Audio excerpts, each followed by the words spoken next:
Stephen King's novel It isn't just another story shed from the master of horror. It's, arguably, his most ambitious and all-encompassing masterpiece.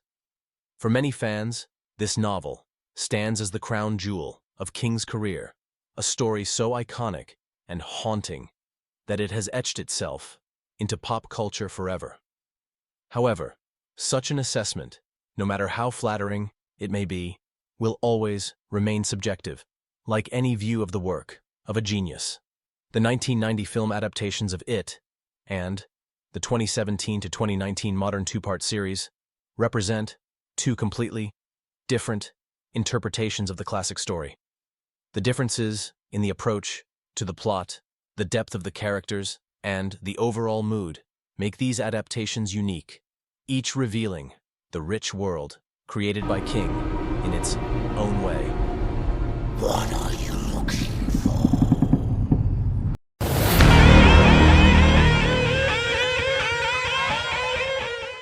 The 1990 film adaptation was released as a two-part miniseries, each part running about 2 hours. This structure allowed for a deep dive into the characters' lives and backstories, but the slower pace sometimes diluted the suspense and intensity of the narrative. This format gave the creators the opportunity to delve deeper into the biographies of the characters and the circumstances of their lives. However, the lack of dynamics and the slow pace of the narrative often became a target for criticism. In contrast, modern films of 2017 and 2019, being full-length films, offered the viewer intense, exciting action, but they did so by reducing the time devoted to the development of the plot and characters. Hi, Ben.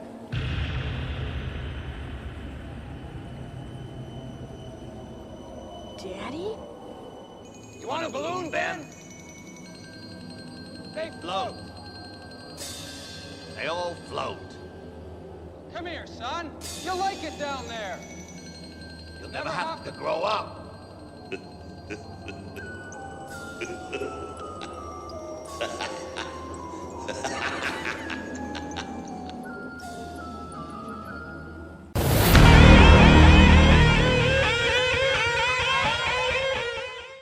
In the 1990 miniseries, the events of the first part unfold in the late 1950s. The modern adaptation, on the contrary, takes the action to the late 1980s and 2016, allowing us to weave themes and elements relevant to these periods into the narrative. Regardless of the era, the eerie essence of Derry, Maine, remains constant. This blood-soaked, fear-filled town is more than just a setting. It stands as a pivotal character in its own right, hiding its secrets within, a relentless cycle of terror that resurfaces every 27 years. Where you going, Ed? If you lived here, you'd be home by now.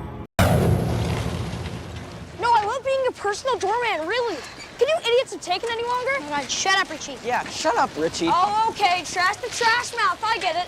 Hey, I wasn't the one scrubbing the bathroom floor and imagining that her sink went on Eddie's mom's vagina on Halloween. She didn't imagine it.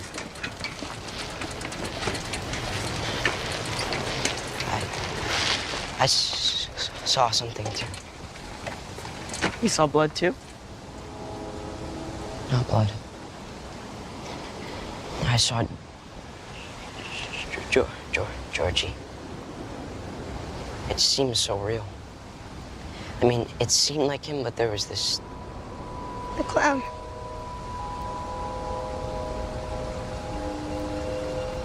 Yeah, I saw him too.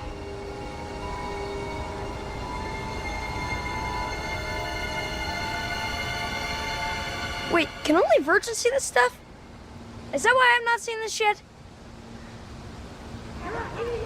Oh shit, that's Bill Huggins' car. We should probably get out of here. Wait, isn't that the homeschool kid's bike? Yeah, that's Mike's. We have to help him. Should? Yes.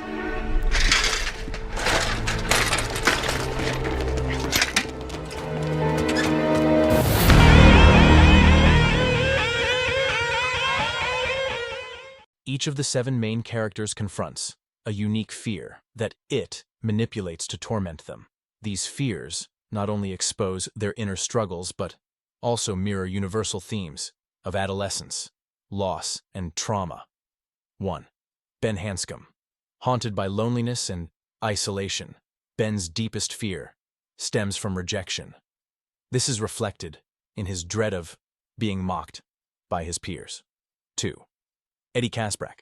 A hypochondriac, Eddie fears vulnerability and illness. His encounter with the Gill Man symbolizes these anxieties. 3. Stan Uris. Stan's terror is tied to the loss of control and the encroachment of chaos. His meticulous nature becomes his shield, but it shatters this order, plunging him into unbearable distress. 4. Richie Tozier. Richie hides behind humor to mask his fear of being judged or rejected for his true self. 5. Beverly Marsh. Beverly embodies the fear of violence and humiliation. Her abusive relationship with her father is a focal point of her trauma, which it exploits to exert control over her. 6. Mike Hanlon. Mike's fear lies in his perceived inability to protect his town and loved ones. His decision to stay in Derry reflects his sense of responsibility to monitor its return. 7. Bill Denbrough. Bill wrestles with guilt and the fear of loss, especially regarding his younger brother, Georgie. His stutter becomes a poignant metaphor for his unresolved grief and inner turmoil. Although Stephen King intricately explores these psychological themes in the novel, they are somewhat diluted in both cinematic adaptations.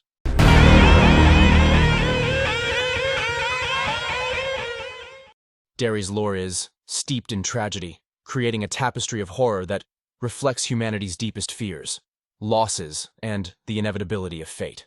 The city's foundation, Derry's grim beginnings, trace back to the mysterious disappearance of 91 settlers. Local legend ties their fate to an ancient well, now infamously linked to malevolent forces. This cursed site, at 29 Neibolt Street, is home to the decaying house that served as its lair in the 2017 film. The Kitchener Ironworks explosion. In 1906, a catastrophic blast at the ironworks claimed 102 lives, including 88 children. This tragedy embedded itself into Derry's folklore, feeding the mythos of it. The Water Tower. A foreboding landmark where children once drowned, it became the stage for Stan Uris's haunting encounter with the monster, which cruelly manifested as their waterlogged bodies. The flood of 1985. This disaster, both literal and metaphorical, symbolizes the struggle against buried fears and unresolved traumas intertwining with the heroes' destinies. The Kenduskeag Canal. This murky waterway hosted the Losers Club's climactic battle. It serves as a metaphor for confronting buried fears and overcoming inner turmoil. Derry is far more than a town. It's a sentient entity, embodying the darkest corners of each character's psyche.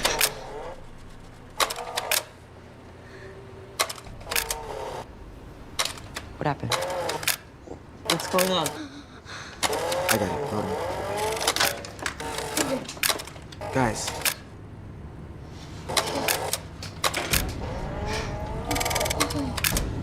Georgie. Bill?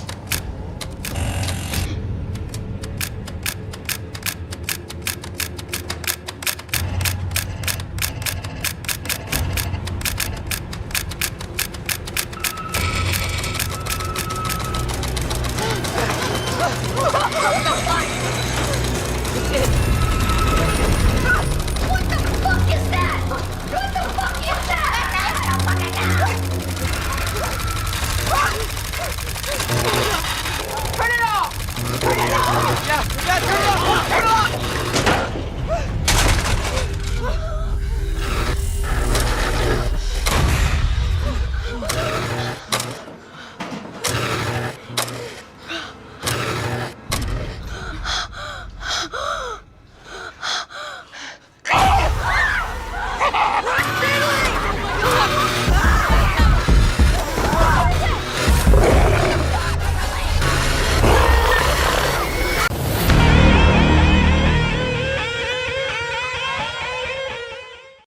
One of the key distinctions between the two film adaptations of it lies in the portrayal and evolution of its characters, particularly Beverly Marsh. In Stephen King's novel, Beverly's narrative is deeply intertwined with themes of violence and trauma.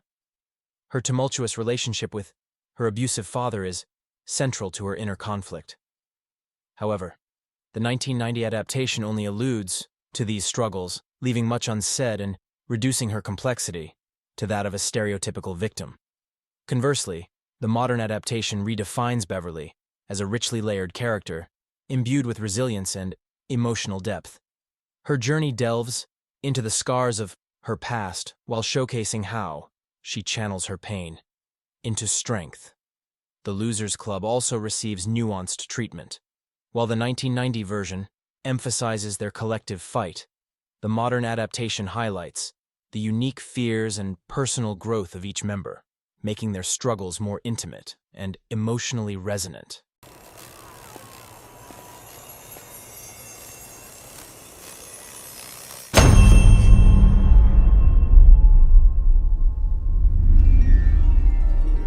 Hello, Vicky. Isn't that what your friends call you? Vicky? How did I know that? I guess I must be your friend, too. If you're my friend, why are you hiding in the dark? You're not my friend, you're scary.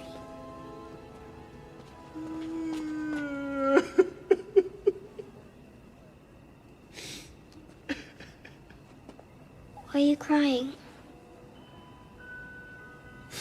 People always make fun because of the way I look. I thought if you couldn't see my face, then maybe you would want to be my friend. Oh, never mind. Oh, silly old Pennywise, you'll never have no friends. People make fun of me too. They do? Because of this. Isn't that silly? Oh, that little thing. Oh, I can blow that thing right away. You could? Oh, yes. One poof and it'd be gone. Oh, you would have to get close enough to see my face. I don't know, Vicky. No, it's okay. I won't make fun. I promise. Promise, promise. Okie dokie. Just come on in a little closer and we'll blow it away on the count of 3. 1, 2.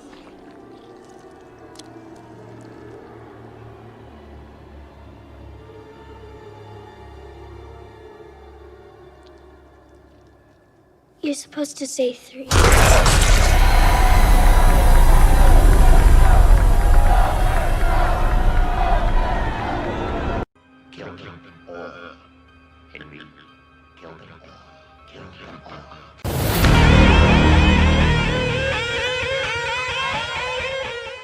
In the 1990 miniseries, Tim Curry brought Pennywise to life as a chilling, charismatic clown who relied on manipulation to instill fear.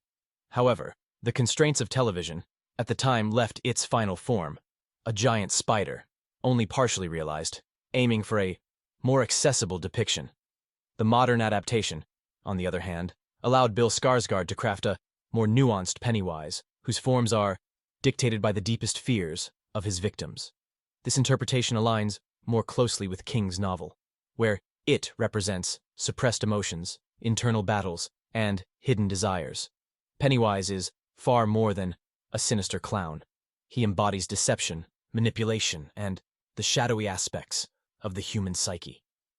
His playful facade is a mask that conceals the unfathomable horror lurking beneath the makeup. Through this character, Stephen King delves into how repressed fears and desires shape our reality, haunting us long after childhood. The modern adaptation skillfully amplifies the terror through striking visuals and an oppressive atmosphere. Yet it's crucial to remember that Pennywise is only one of its countless guises. The creature's true essence exists, beyond human understanding, making it all the more terrifying. Oh!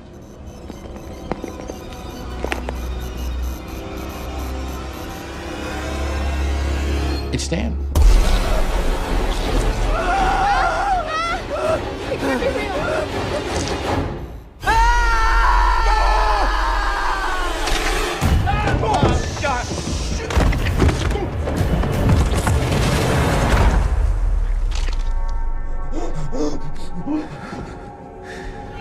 I'd still be alive if it wasn't for you, Bill. No.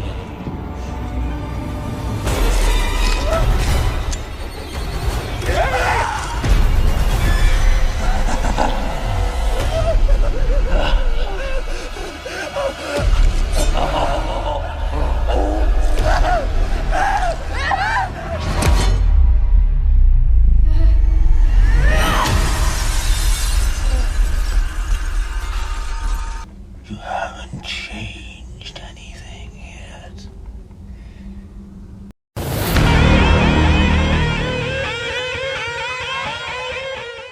Stephen King's It is filled with artistic and provocative moments that have sparked heated debates over the years. Yet, neither the 1990 miniseries nor the modern films dared to adapt one particularly controversial episode, symbolizing the Losers Club's transition from childhood to adulthood.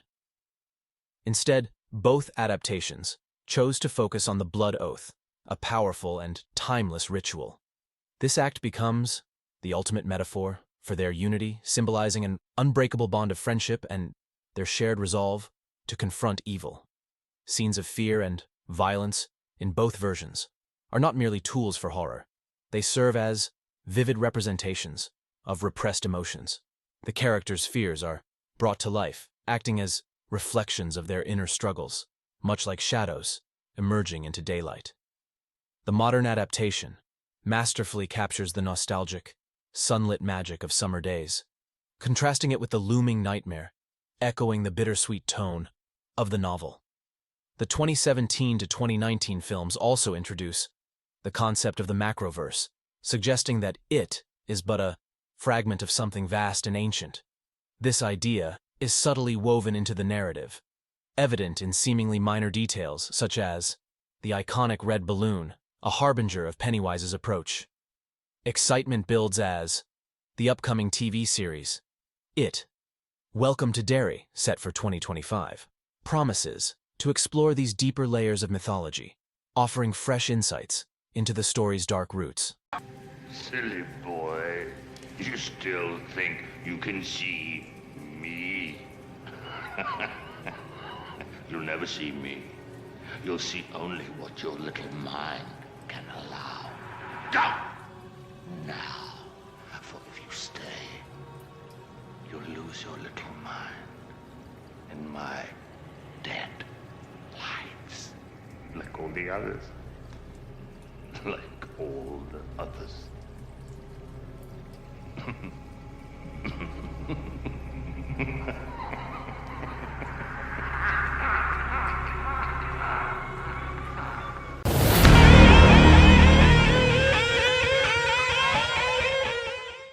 The 1990 miniseries places a strong emphasis on the fear of growing up and the irreplaceable value of friendship.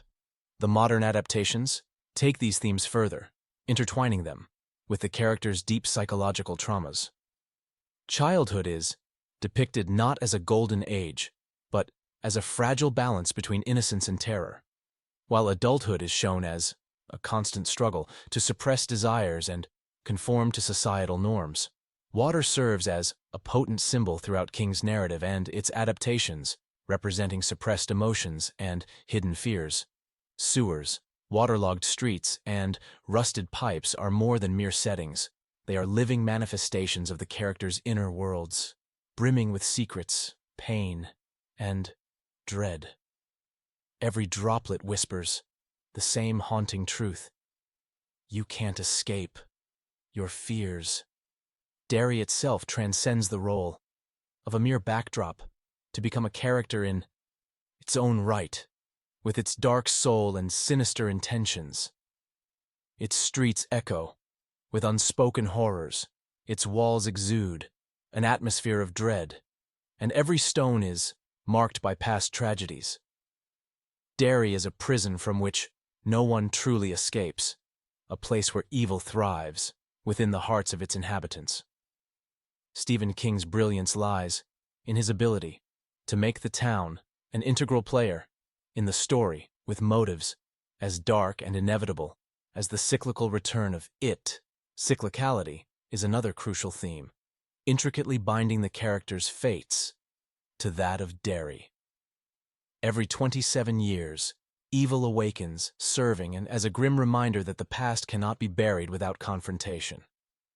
This is particularly evident in how the adult characters have forgotten their childhood terrors, only to relive them when returning to the town. Their journey back to Derry becomes a ritual, a path to redemption, and a chance to break the relentless cycle. Derry, the evil it harbors, the characters' fears, and their unyielding courage are woven into a single, haunting narrative. It whispers to viewers, you cannot hide from your past. And within this struggle, where the bonds of friendship prove stronger than the deepest horrors, lies the true heart of a story whose echoes continue to resonate.